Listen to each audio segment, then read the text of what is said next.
Hi, folks. It's Dr. Glenn Corneil, Acting Medical Officer of Health for the Timiskaming Health Unit.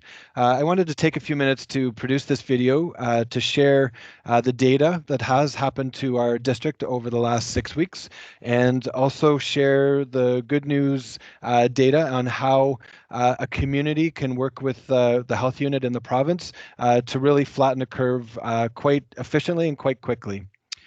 So as we all know, our numbers got hit very quickly in our district in early December. And I wanted to just go over this data with you because this is the data that we look at internally, but also share with our provincial partners when we are looking at the categorization of the district. So you'll see that coming into the month of December, we only had 18 cases. In a case per 100,000 rate, that was the second lowest in all of the province. Early December, we had a small group in each part of the district, and our numbers quickly jumped up from the green zone to the yellow zone.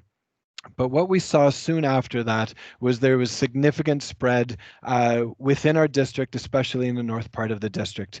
And in the weeks of mid-December and then over Christmas, and then at the end of December, we went from 9 new cases to 26 to 19. So you can see that that very quickly brought us into the red zone. From 2 to 3 weeks, we went from green to red, and we really needed to start tightening up what was going on in the district, because we were seeing that a lot of these cases were driven by inappropriate gatherings and not tightly following the public health measures.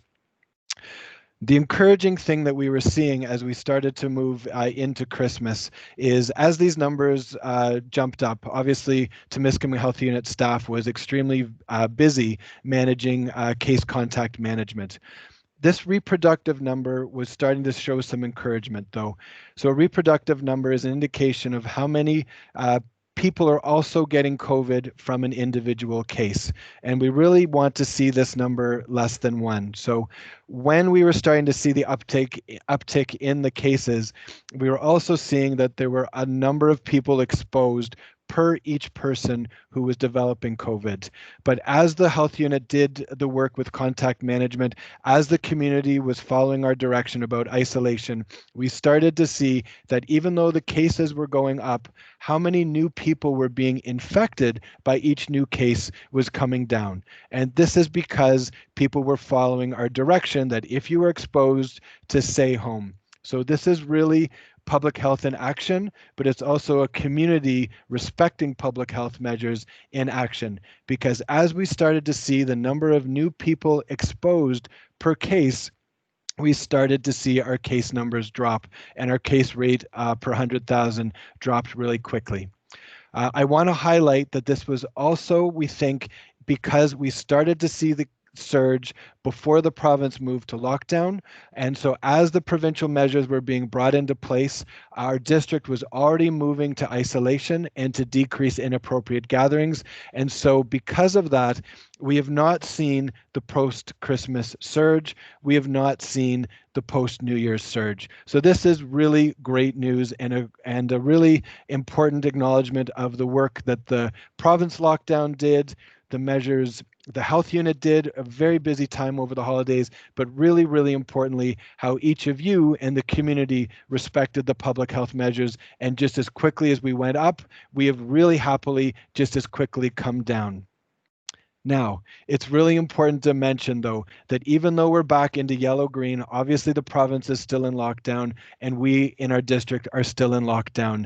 But look how quickly things got out of hand. So we will see where our district is once the province moves us out of lockdown. But it's just very, very important that green does not mean go.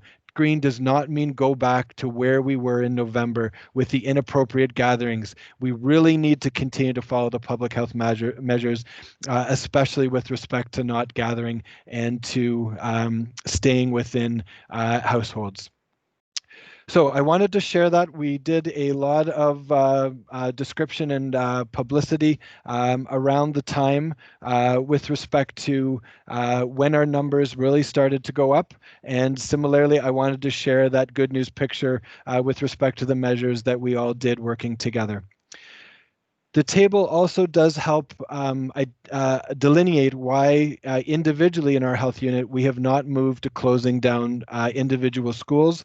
Again, at our present rates, the provincial decision to open up schools in the north is supported by our present numbers. But we are watching the situation very closely.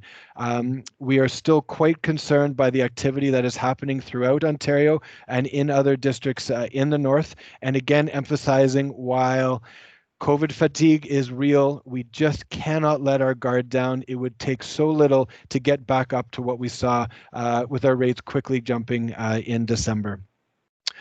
As we saw as well, the seriousness of COVID is very real. When we saw our numbers surge in December, we also saw 6 people get admitted to hospital. We had our first tragic death in the district as well. And you can imagine that if we hadn't gotten our wave down as we did, if our numbers had continued to climb, the increasing pressures on our hospital and acute care settings would have increased as well. The other thing that we've seen is even though we had cases in schools, we had cases with employees at our large workplaces, including hospitals and our nursing homes, we didn't get big outbreaks in these settings, and that just is a tribute to what our institutions, our hospitals, our schools are doing, and also measures that people were taking.